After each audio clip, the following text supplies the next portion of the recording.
Emma and Tom Talk Teaching, a podcast about all things education presented by Emma O'Dooher and Tom Breeze. Authentic Contexts for Learning with Katie Berrisford and Liz Berry.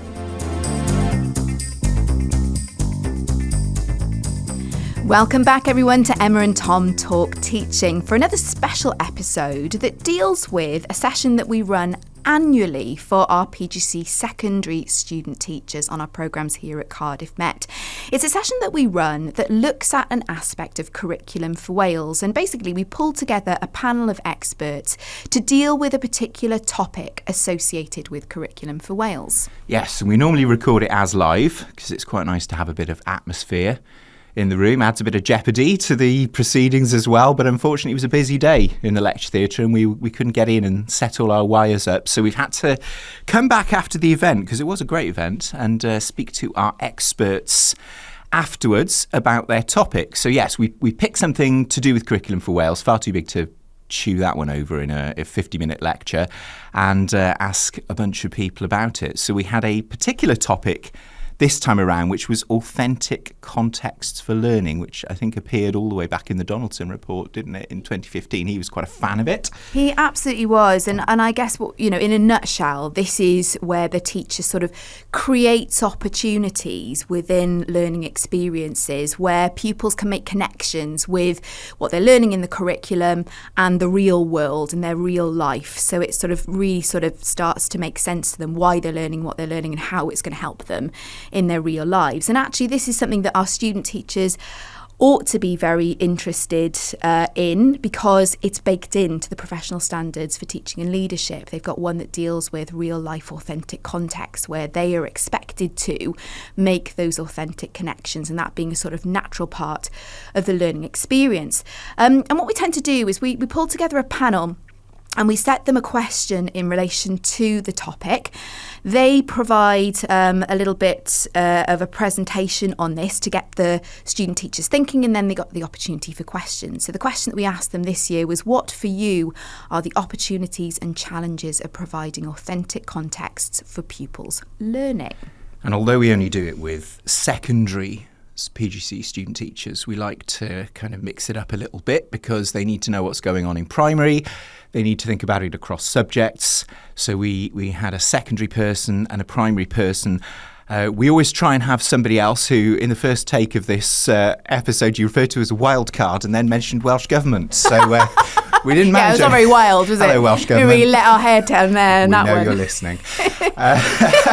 But our wild card this time, instead of somebody from Welsh Government, was somebody even wilder, which is Katie Berrisford, who was one of our PGCE student teachers and then took a massive career swerve into something much wilder, didn't you, Katie? So tell us what you did once you escaped these four walls. Yeah, well, I was looking at my calendar. It was actually this time last year that I had the interview for the job, because I am now the programme trainer for Wales at the charity Money Ready. So from the PGCE, I'd say more of a pivot than a wild turn myself. Handbrake turn. There were lots of questions around that we're not going to put to you today. But for those who aren't familiar with Money Ready, they might be familiar with My Bunk. Yeah, so we've just rebranded and just sort of almost relaunched ourselves, because we've been going for about 17 years as a charity. But it's only since 2024 that we've been in all four nations. So My Bunk, started in London in 2007, and since then we have grown and grown and grown to work with over 50,000 young people every year. And currently we're aiming to work with ages 7 plus to around 37, because we've realised that that's when most people are actually doing those big financial milestones, like buying your first house. The average age is around 37 now. So I work with primary schools, secondary schools, young adults, housing associations, loads of different contexts, teaching them the skills of financial education and trying to create as authentic a context as possible for those skills that everyone always says, I wish I learned that in school. We do those lessons, which is really lovely for that authentication side of things. So having listened to Katie a little bit there, you're probably starting to understand why we felt it was important to get somebody in from the third sector. And often third sector organisations work very, very closely with schools. But I think for student teachers, it's not always completely clear how that happens. There were quite a few questions in the room after the panel presentations around, so how do I make this happen? Almost the logistics of it. it. Yeah, Yes. absolutely. But before we get into that, we should probably find out from you what your response was to that question. So what for you are the opportunities and challenges of providing that authentic context for pupils' learning when it comes to money matters? Well, I tried to break it down as I tried to approach this as almost all third sectors, as well as my personal experience so far. And I thought about it in sort of 3 different chunks, which is like before, during and after. I thought it sounded quite tidy. So before I go into a school or whatever context I'm working with, what's really important to the work that we do is that it runs alongside the curriculum, can complement work that the provider is already giving to their learners. And one of the big things is those logistics, is getting our foot in the door, is finding the teacher who will be able to book us in and have us come in, or has that interest or that link to financial education, because even that as an offer is quite hard to explain. You know, people think it's just going to be a maths lesson, they think it's going to be really heavy, but actually a lot of what we do is more about the habits, that habit creation, the small things that we can do every day. And the reason we work from age 7 is because that is when the research has found those money habits are formed. So that first thing is explaining what it is that we do. So word of mouth is great for that, having people that we can actually have the full conversations with. But that's so hard when teachers are incredibly busy, to find that person to just get us in, to make it as easy as possible for them and to complement what they're already doing. So it's also then, the logistics, the timings, the amount of pupils we can work with, the impact that we can have within the school, whatever that might mean for them. And then during, what's really interesting is that on PGCE, a lot of student teachers feel like they don't know their pupils, that they're at the start of that journey, but those relationships are so important to get as quickly as possible. And I think that's really helped me in the work that I do, because a lot of the time I've got 1 hour with pupils with a class of 30 that I've never worked with before, and getting that buy-in, getting that human connection makes such a huge difference of them enjoying themselves and finding purpose and finding meaning with whatever you're learning with them. So I think it's just, as a teacher or as a practitioner, as a trainer, whatever you are, getting that hook is so important, and something that I really try and do no matter who I'm working with, for how long, depending on what programme we're doing. I can be with someone for an hour or for 8 hours or a few days. But during it, it's really trying to make those links apparent. And I had a really lovely moment before last half term where I was teaching APR and AER and interest rates, which is something we look at with saving and with borrowing, and we do that for Year 5, I think we first really approached that, up until when we're working with all adults. And the Year 6 teacher I was in with got really excited because he realised that was a link into percentages, and he was going to be doing that in maths after half term, so could use that authentic context we looked at to make it worth the while of the learners that he had. So that was a really lovely seeing that link happen from the work and it complementing and building on what the school's already doing. And then afterwards, it made me think that in schools, data is really important, and that a lot of the time it's the senior leadership team. That was great when we were doing the panel, talking to senior leaders there, and the things they have to consider when it comes to budget and balance and making sure that they're providing for their staff as well as their learners. And we have to also provide that sort of data, but more to our funders. And that means sometimes our hands are tied of who we can work with and where we need to be getting almost the hours in, the work in. And making sure that we're split between the different ages and who our funders want us to work with. But that means that we can be innovative and that we can work with tens of thousands of people across the country. We're doing more work as well with online programmes and offering more through our website and short form and long form. And it's really exciting to myself getting to be involved with that innovation as well as the day-to-day delivery that I do. So for all of that together, broadly and personally as well, I suppose, like what we can do as a third sector is offer expertise and fully developed sessions on top of what teachers are already doing, because teachers are expected to deliver their own subject and then the soft skills and the important things and the helping individuals be nice human beings as well. So we just get to come in and offer something a bit different, and I think sometimes being a different face makes a huge difference to that attention span that people can have.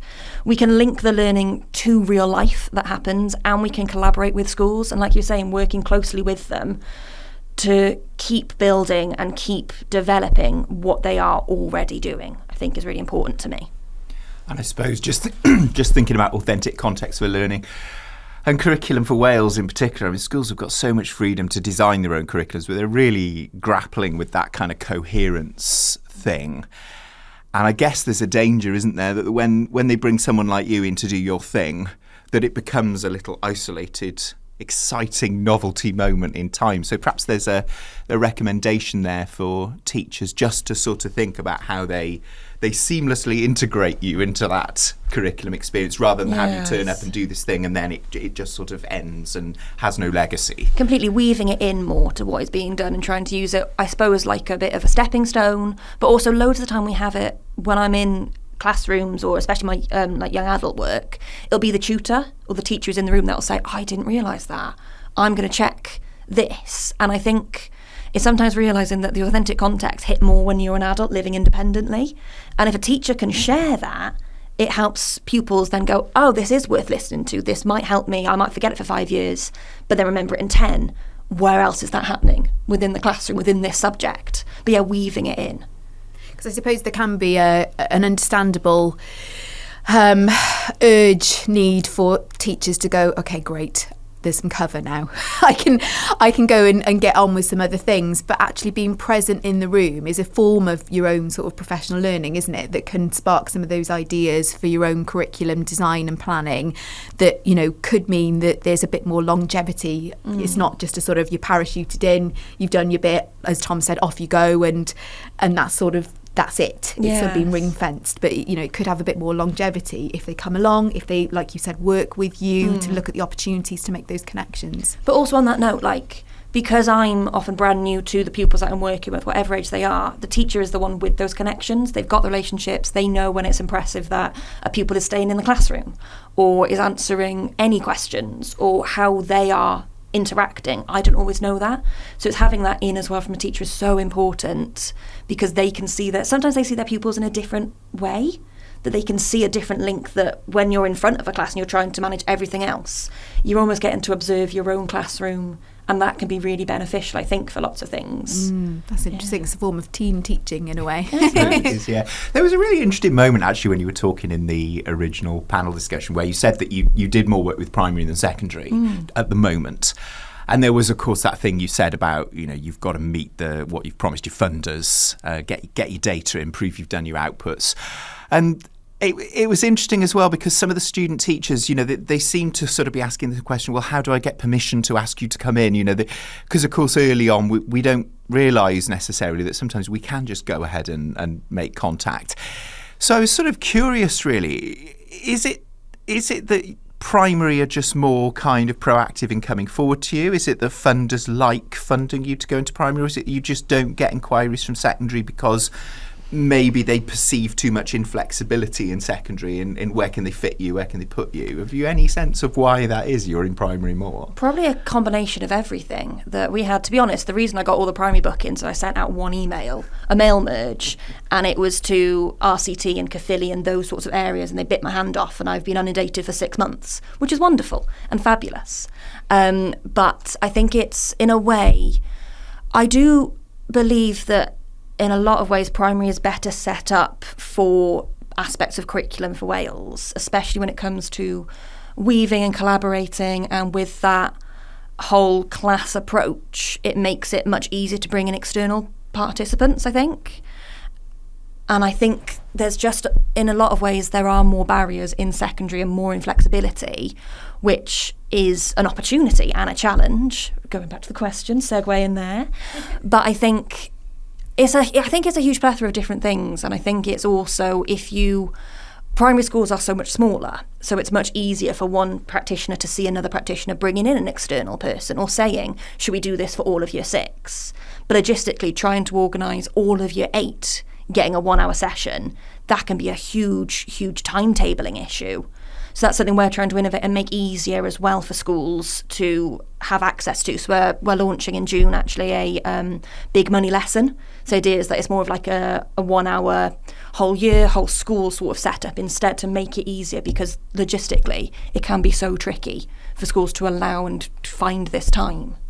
I suppose there are so many places you could fit, aren't there? I mean, the obvious thing would be maths, but then maths have probably got things they need to get done. And it could be PSE, it could be form time, it could be one of these sort of things that schools run about, just sort of general personal education effectiveness, that kind of thing. And completely. reaching the right person or somebody maybe having that strategic vision. So I suppose your message would be secondary schools, get me in then. Yeah, I suppose get me in, but also not just me. Like money ready, yes, do get us in. We are fully funded as well, because that was another question, that we don't charge schools when we do our delivery, so that we can offer this for free. And a lot of other charities and organisations do the same.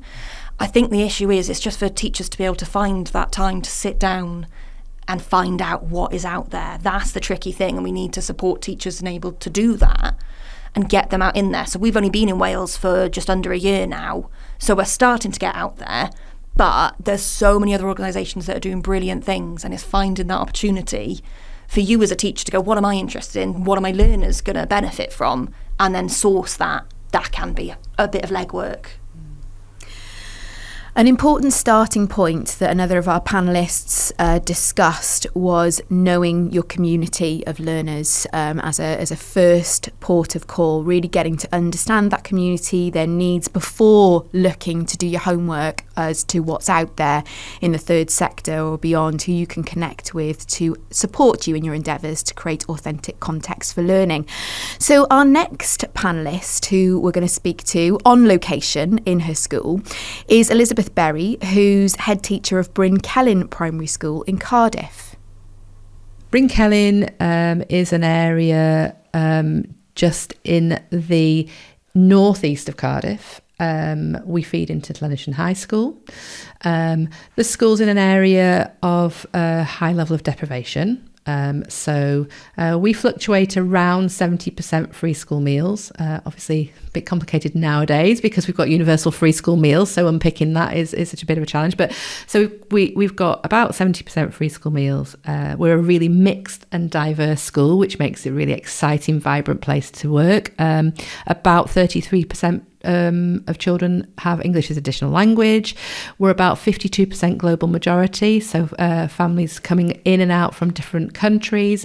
We have asylum seekers and refugees, and you know, the community is a small community. It's about 200 children, but we're also on the same site as a Welsh medium school. So we're sitting here in the building today with a Sgol Pen-y-Groes. That Welsh medium is heard throughout the school, and we also share the site with a Flying Start as well. So lots happening here, and yeah, it's a really vibrant place to work.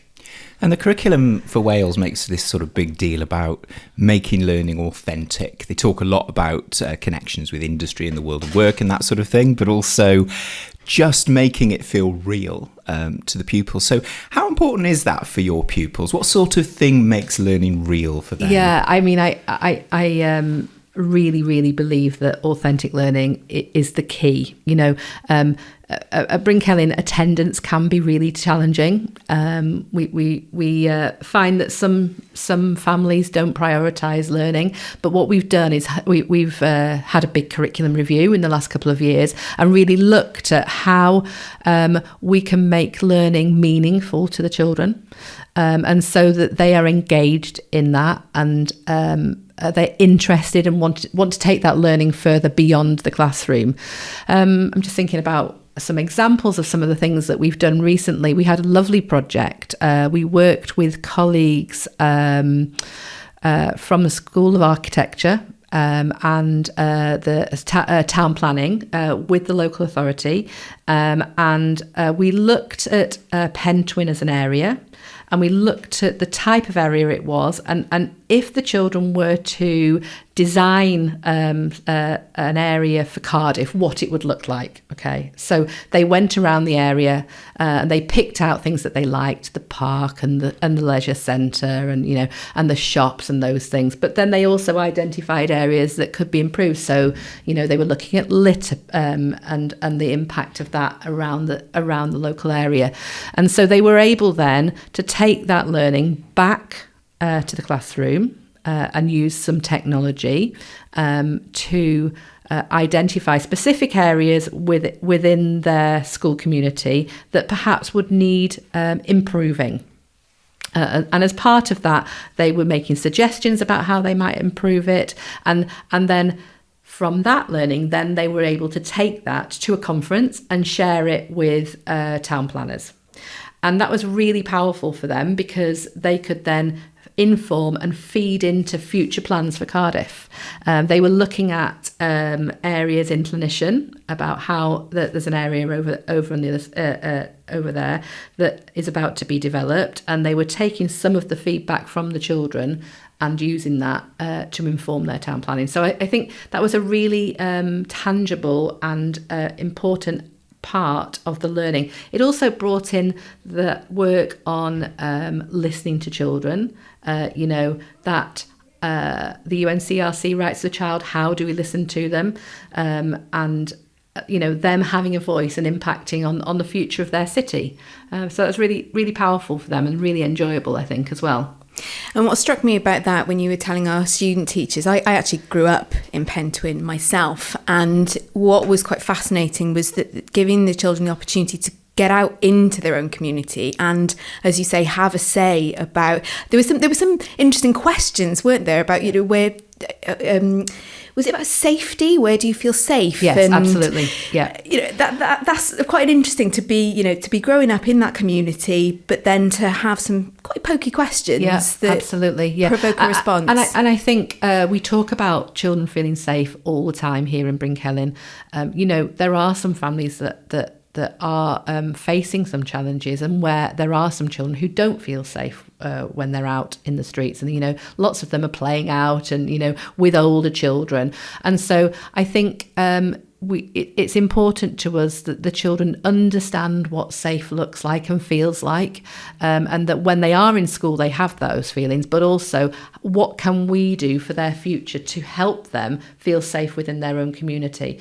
We've built our curriculum in Bryncelyn on the Future Generations Act 2015, so it's about well-being and how they are part of their community, how they are part of the culture of the locality, how they contribute to the sustainability of their area, and it's been really fascinating to use that as a driver for the work we've done on curriculum. Mm-hmm.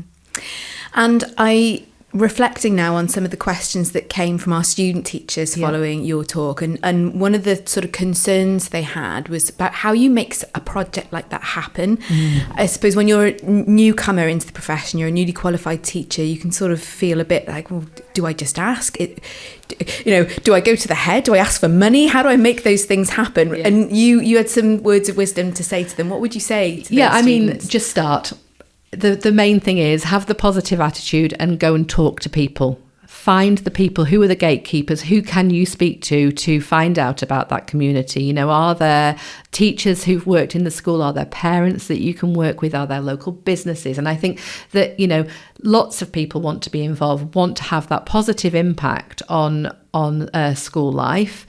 And, I think I said to the students on that day, it's, head teachers love a bit of enthusiasm, and they love it when student teachers come with an idea and say, what can I do about this? I think I also said, we all got the challenge of budgets. So if we can be creative about how we manage those opportunities, I think that's really important. But, it's very unusual for a head teacher to say no when something sounds exciting. I know myself, when I've got some of my staff coming to me and saying, I've got an idea, I say, okay, great, let's make it happen. And how are we going to make it happen? So I think it's the important thing is, start small as well. I think just keeping control of exactly what you want to do and knowing what you want as part of the planning process and what do you want to get out of it ultimately, what skills do you want to develop as part of that is really important. But yeah, keep it manageable, because we have a habit as teachers, don't we, to take things a little bit too far sometimes, and then before we know it, it's taken over our whole life. So yeah, my advice would be definitely start small and speak to those gatekeepers. Thinking about that planning project you did, you can easily work out what the kind of fun learning stuff will be there, lots of maths, measuring and all kinds of things. Yeah. But then there is that other side to it, isn't there, which is that they're getting out and they're thinking about their community and other communities and making comparisons. Yeah. It's making me think about a piece of work that one of our student teachers did, which is also featuring in this year's series of episodes, where he was working in a school elsewhere in Cardiff and sort of came to the understanding that despite the fact this school was relatively central in Cardiff, I think, the pupils never went to the centre of Cardiff, hardly at all. And it makes you think that the one aspect of privilege is mobility, the ability to go around and actually have those broad horizons and know about other places. And I suppose one of the outcomes of that project is that maybe your pupils who come from a more deprived background have become aware of much more of the place in which they live and much more of how things could be. Yes, no, I absolutely agree with that. And making those comparisons is really interesting. We quite regularly take children out from Brinkelin because we want them to come out to leave the community and have the experience. I talk about a curriculum of opportunity, and just catching the bus into the centre of town and catching a train. We've recently, one of our nurture provision groups caught the bus from school down into town, caught the train down to Barry Island, okay? And all of the skills that brought, that was authentic learning, that was holding the money in the hand to pay for the bus, keeping their train ticket, ordering their ice cream in the afternoon, splashing around in the water. Those were perhaps things that maybe they don't have the experience of, okay? But that is authentic learning. Those are those opportunities that perhaps some of the children that we work with might not have on a regular basis, but through that they're developing speaking and listening skills. They are collaborating with their peers. They're developing relationships with the adults and the other children. The opportunities for skill development are huge, and if you've got the staff who are willing to do that, I think that's really powerful. It's meaningful to them. It makes it exciting. Yes, it's about them having fun because we want them to have those memories. And we can capture that through photographs and videos. We created a book of that visit. So it's all of those things that they can take away for their future life. They understand how to use cash because they've paid for their bus. I think that's been really powerful for us and quite freeing for the staff as well, that they don't have to write everything in an exercise book to prove that it's been done. Yeah, I think that's really important. The listening to learners that we can do as senior leaders as part of monitoring is really key there, because I don't need to see it written down in a book. I can actually have a conversation with them, and I can see the level of engagement from the conversations that I've had with them. And as we saw earlier on with your example of the town planning project, working with external providers is a really important piece of the puzzle.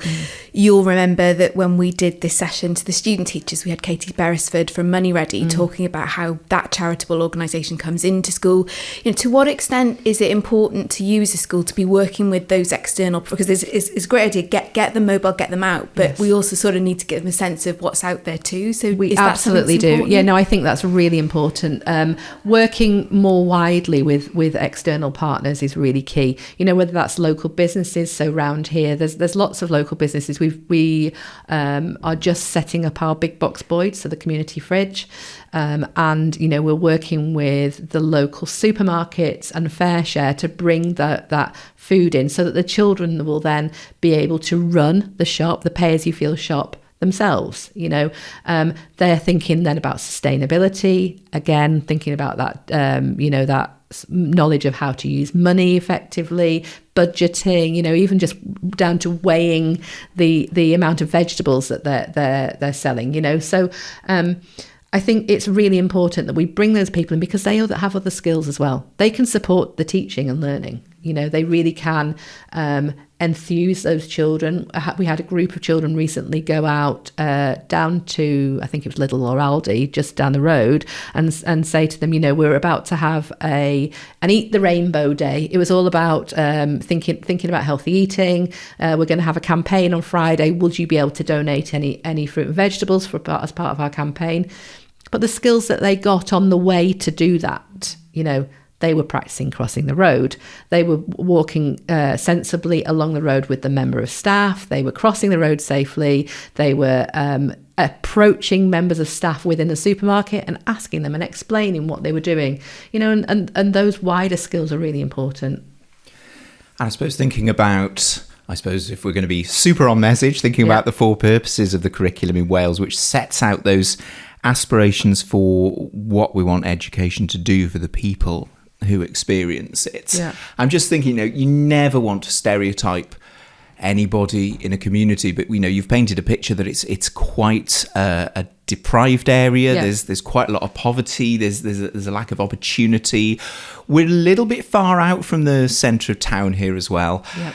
And I just wonder whether approaching education in that sort of way that you're talking about perhaps makes the pupils who've experienced it maybe advocates for their community, advocates for themselves, more sort of, and you talk about someone being entitled as if it's a bad thing sometimes, but in a good way, entitled, and perhaps more positive about education and what they experience for the kids maybe that they're going to send into education. Absolutely.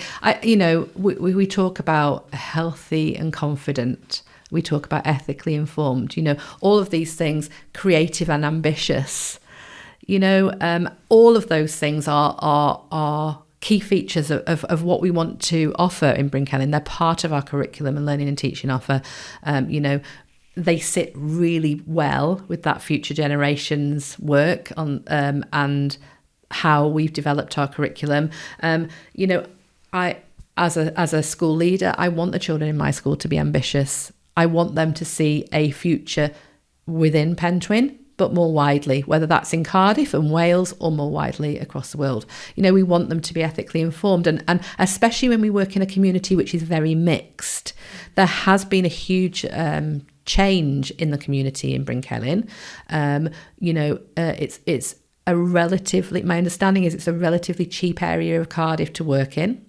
To live in. And so,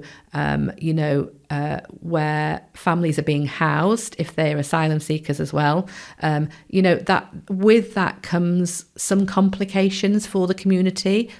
We have experienced some mistrust and some hate crime as well. And so we're kind of thinking about how we develop our teaching and learning so that we can become a tolerant community. That isn't just about working with the children. That's about how we open our doors for the families, regular contact with family engagement opportunities to sort of enrich the learning, but also to bring those families in together so we can develop that sense of community. And at Bryn Celyn, we regularly use food for that. Speaking our language now. Yeah, absolutely. It's all about how we can share a meal together. We had an iftar event recently, and that was a really powerful way to invite our families in to share a meal together after fasting during the day. And those have been really powerful experiences for the children. They have absolutely loved that. It's complex to work here, but exciting. Because no day is the same, as is with any school, and with every school there are complex situations that we deal with every day, but it's about how we make that learning engaging for the children so they can see how meaningful it is for them for their future. And that's probably a very good place to stop. Liz Berry, thank you very much for hosting us today and for contributing to this episode. We're going to say goodbye now and get back on the road back to Kincoid campus. Great, thank you. So there we go, 2 interesting people talking about authentic contexts for learning and hopefully inspiring a few people to go out and do something a little bit creative. Short slot time. Now we're back in our studio. Emma, we've got something interesting. Yes, well, we felt it would be a massive injustice if we didn't give a shout out to Money Ready's website. So if you're interested in what they do, you can access their website at moneyready.org.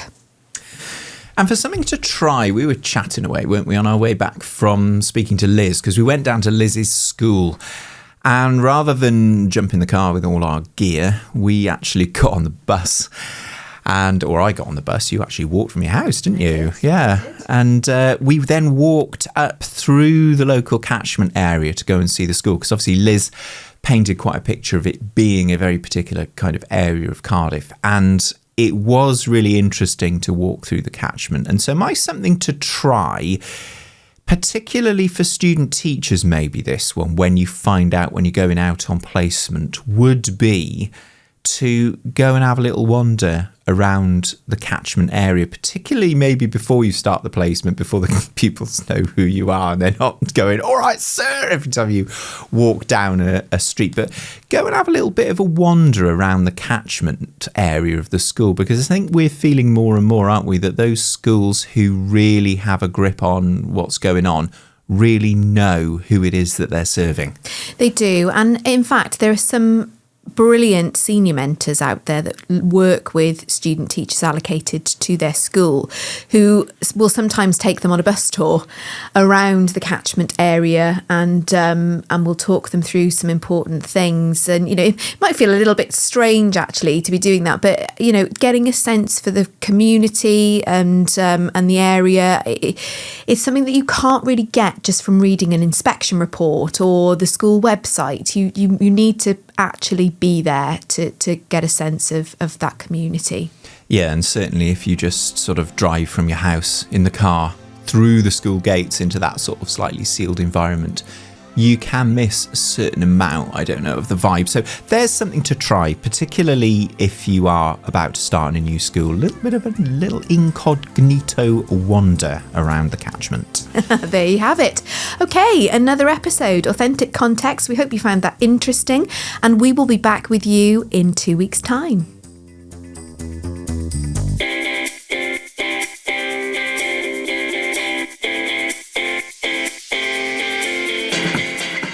You've been listening to Emma and Tom Talk Teaching, a podcast about all things education, presented by Emma O'Dooher and Tom Breeze. The special guests this episode were Katie Berrisford from Money Ready and Liz Berry from Bryn Celyn Primary School in Cardiff. Thanks to them for taking part. Podcast artwork is by Beth Blandford and the music is by Cameron Stewart. Technical support from Peter Lamburn and the studio manager is Adrian Rapps. We'll be back in a fortnight with something else interesting. Until then, take care and enjoy teaching.